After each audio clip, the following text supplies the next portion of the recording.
Good afternoon, President of the IPU. Good afternoon, colleagues. I come with a heavy heart from Nigeria, but first I'd like to apologize to Honorable Kafila Ogbara. I am not here to bring shame to our country. I'm here to seek help for the women of Nigeria. Again, my name is Senator Natasha Akpoti-Uduaghan. 5 days ago, on the 6th of March 2025, I was suspended. As a senator, I was suspended illegally because I submitted a petition of sexual harassment against the President of the Nigerian Senate, Senator Godswill Akabio. I thought that by submitting the petition, he would recuse himself, and both of us will submit ourselves to the Committee on Ethics, Privileges and Public Petition for a fair and transparent investigation. But unfortunately, I was silenced and I was suspended. I was suspended for 6 months, amongst many other stringent conditions, such as taking away my security, taking away all the officials' vehicles and other items that were handed over to me as a senator. My salaries will be cut off. I must not appear anywhere near the National Assembly. And for 6 months, I'm not to introduce myself or present myself as a senator locally in Nigeria or internationally. That means I'm here illegally. But I had no other place to go but to come here and speak to you women. Because this is a bigger picture.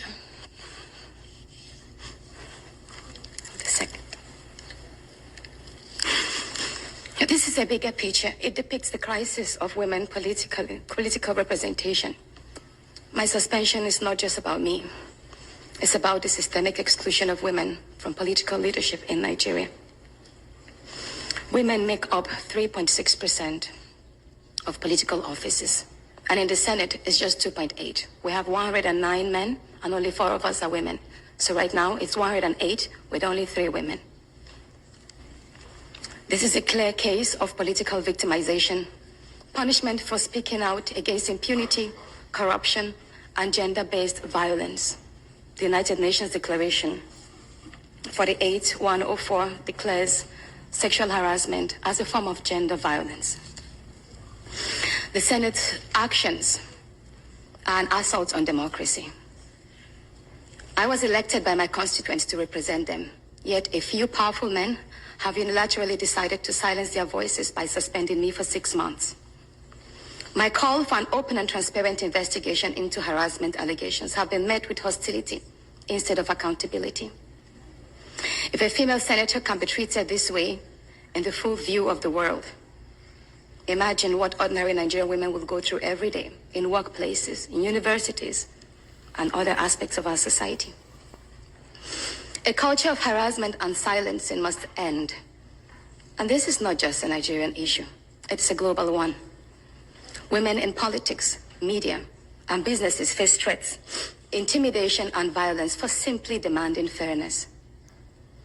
From sex for grades scandals in universities to harassment in workplaces and political spaces, Nigerian women have constantly been forced into silence.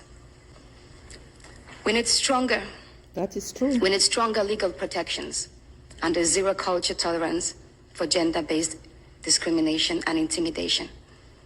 My call to the international community is such that the world must not stay silent as democracy and women's rights are rolled back in Nigeria. I call on human rights organizations, women movements, and democratic institutions to hold the Nigerian Senate accountable. Nigeria needs global partners to push for women's political inclusion, safety, and protection from political harassment.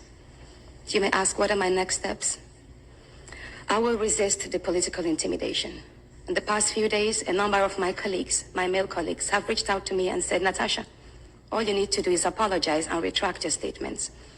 And I told them I am not going to apologize. I will not apologize for my truth.